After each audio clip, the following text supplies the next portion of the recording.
I am a diehard believer in superhero fatigue, but this movie looks like a whole lot of fun. Like it has a what's his name? What's his name? I can't even pronounce his name. I just know him as old boy from Cobra Kai, Miguel from Cobra Kai. That's how I call him. Yeah, it's Xolo, which I don't know the correct pronunciation of that. Yeah, I don't either. I'm gonna just call him Miguel.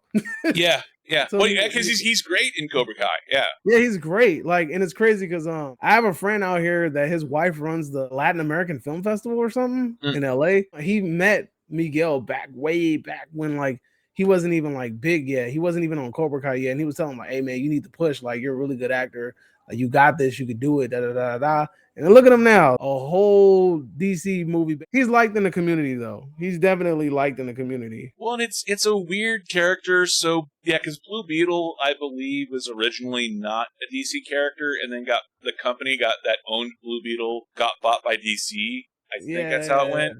But even that, like, if you watch the Arrowverse at all, like the Green Arrow, Flash, Supergirl, Ted Kord and Kord Industries, industrial weapons maker, kind of like Tony Stark, shows up, and Susan Sarandon is on the credits list as playing Victoria Kord. I don't know whether that's supposed to be her version of Ted Kord, who is originally the Blue Beetle, if that's the connection or not, but probably because at first Blue Beetle was like a regular like street level superhero, right? I don't read a lot of comics, but my understanding is that there's a suit sort of like Iron Man, and I don't know though if it is like we see in the trailer where it's a scarab from outer space. I don't know if it's that, because the idea of Ted Kord, like military technologist. Because I think the old Blue Beetle was like, I don't want to call him a street level character, but the Scarab, you're able to generate any weapon that you want. I mean, that's a whole lot better than a ray gun that you built in like your little, the little Blue Beetle spaceship looking thing. That thing is the old Blue Beetle used to drive around in that. And even in the one scene with George Lopez, like, Batman's a fascist. That scene, you can see the old Blue Beetle costumes in the background. So it's like, I mean, I don't know if they're trying to say that like they live within the same universe or something, but they might. I think they might be able to coexist. To be honest, too, like I honestly don't know whether or not this movie is going to survive the transition to James Gunn in the future DC universe from the DCEU. I guess probably it depends on how well the film does at the box office, if it survives or not. I think James Gunn did say that Blue Beetle was going to like jump over, because honestly, it fits James Gunn's style.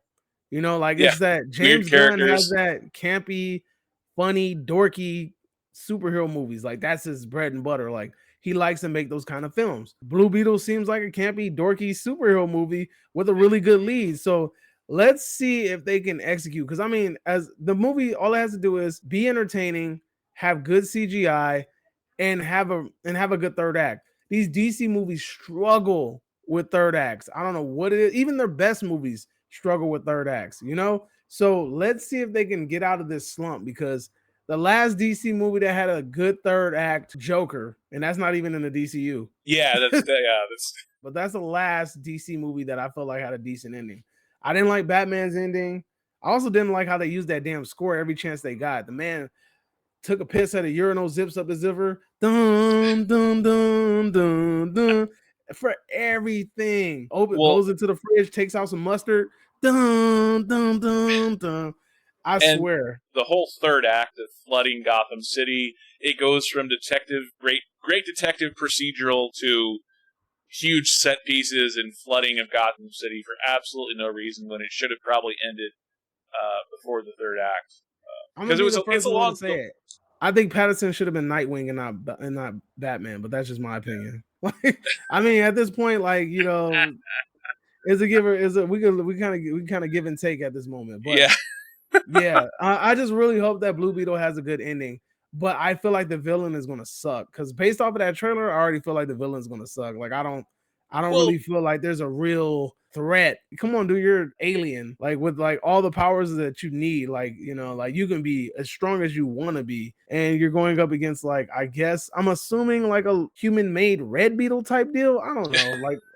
I don't know what's going on. Like, it seems like it reminds me of Chappie, like how Hugh Jackman's character like ends up like getting the little suit so that he can compete with the other people, when he can compete with the robots. It kind of reminds me of that, but That's gonna be a funny conversation in about two more two more picks. Yeah, But and yeah. I hope it's not like Chappie. Chappie's book?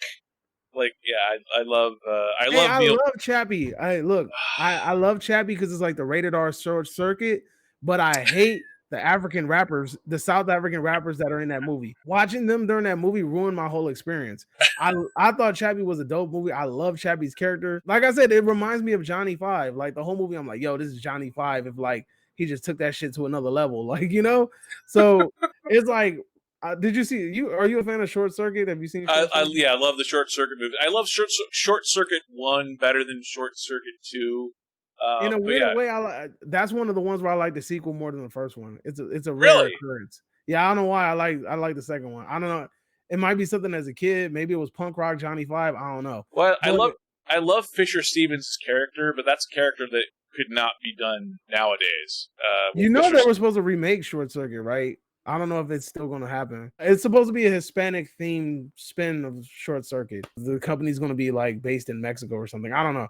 That was Interesting. what I read years ago, but like that movie disappeared. I don't know what the hell happened to it, but they were going to remake it. It just never happened. Huh. That would explain why Short Circuit was re-released on Blu-ray a couple years ago when I picked up my copy of it. This is actually the one crossover movie on both of our lists. I have Blue Beetle at my number 7. The CGI to me does not look very good. Like, this sort of looks like a film that was meant for HBO Max. When we see that Batgirl was supposed to be straight to HBO Max, the few clips that they released of that film, you could kind of tell that it has a lower budget. This to me looks like that. It looks like the CGI does not look feature film quality. It's a lower tier character with not an unknown actor, but you and I, as huge movie fans, don't know how to pronounce his first name correctly. Yeah, exactly. So the fact that it's not a huge name star, I love George Lopez, he's in the cast, but Susan Sarandon is the top billed actress on IMDb, and she doesn't even show up in the trailer, or at least the trailer that I saw. You're right, it looks fun, which is the biggest thing that I can hope for a superhero film that comes out in August. This is not, it's not Batman, it's not Superman.